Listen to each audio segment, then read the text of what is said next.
Ja, hij noemde het een winstwaarschuwing. Alsof we zeg maar enerzijds blij zijn met kerncentrales en anderzijds geen extra industrie hier naartoe willen halen. Nou, het is natuurlijk duidelijk, we willen het gewoon allebei niet. Inwoners van Zeeuws-Vlaanderen maken zich zorgen over de komst van de kerncentrales en de mogelijke datacenters die daarbij horen. Vandaag vindt er in Den Haag een debat plaats over dit onderwerp. Waarom is het belangrijk dat we daarbij aanwezig zijn? Ja, en er wordt vandaag gepraat over de SMR's, maar ook over de grote kerncentrales. Dus dit is echt wel een moment om ons gezicht te laten zien van wij zijn het hier niet mee eens. Gewoonlijk bij zo'n commissievergadering dan zitten er 3 mensen op een stoeltje en nu komen er gewoon mensen uit het hele land naar Den Haag toe. Dus we geven echt een signaal af nu. Ik maak me heel erg bezorgd over de Westerschelde. Die is al heel erg vervuild.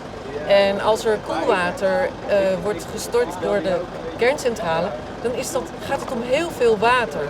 En als er geen koeltorens zijn, dan wordt het water 10 graden warmer wat er uitgestort wordt.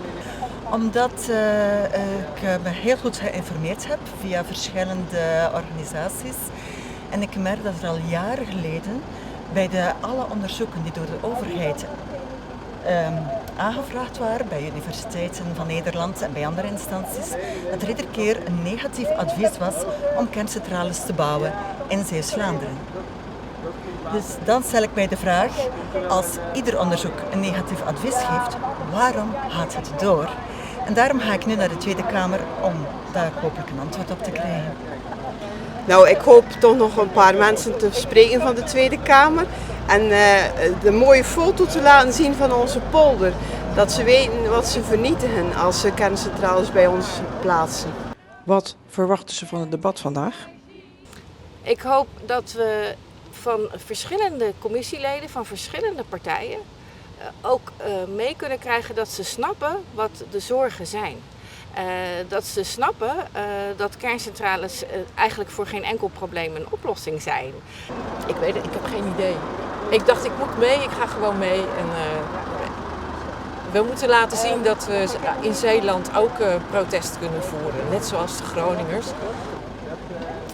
Ik hoop, maar ik vrees ervoor, dat de juiste informatie aan de Tweede Kamer zal meegedeeld worden. En dan bedoel ik inderdaad de adviezen vanuit de verschillende onderzoeken. En ik hoop nog steeds dat het gezonde verstand en de wetenschap toch echt zal zegevieren. Dat er meer duidelijkheid komt, want ja, ik bedoel, nu weten we nog steeds niks. En onzekerheid is altijd heel moeilijk. En ik vind, het is nu ook zo, nu is er weer een nieuw rapport van de provincie Zeeland uitgekomen. Het is wel heel toevallig dat dat nu net voor het debat is.